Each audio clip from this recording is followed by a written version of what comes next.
எனக்கு என்ன பேசுறதுன்னு தெரியல. இருந்தாலும் மனசுல ஆழமா பட்ட ஒரு விஷயத்த எல்லார்கிட்டயும் சொல்லிட்டு போறேன்.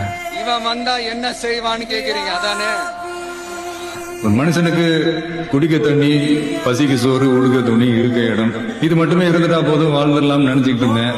ஆனா அதெல்லாம் விட முக்கியமானது ஒண்ணு இருக்கு, அதுதான் உசுறு. தீர்வை நோக்கி போறதும் தீர்வை காண்றதும் மட்டும்தான் நம்ம டிவிக்கோட லட்சியமே.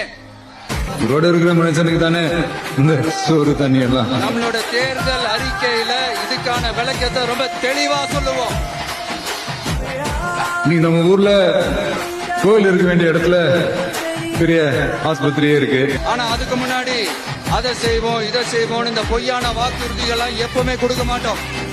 எது நடைக்கு சாத்தியமோ எது உண்மையோ அதை மட்டும்தான் கொடுப்போம். நம்ம ஆஸ்பத்திரியை நம்பி வர்றவன் யாரா இருந்தாலும் அவனுக்கு எதையுமே எதிர்பாராம அவனுக்கு என்ன வேணுமோ அத பண்ணிட்டான். மருத்துவம், குடிநீர், ரேஷன், கல்வி, அடிப்படை சாலை வசதி, மின்சாரம், இந்த மாதிரி அடிப்படை விஷயங்கள்ல நோ காம்ப்ரமைஸ். இங்க அதை செய்வாங்கன்ற நம்பிக்கை எனக்கு இருக்கு.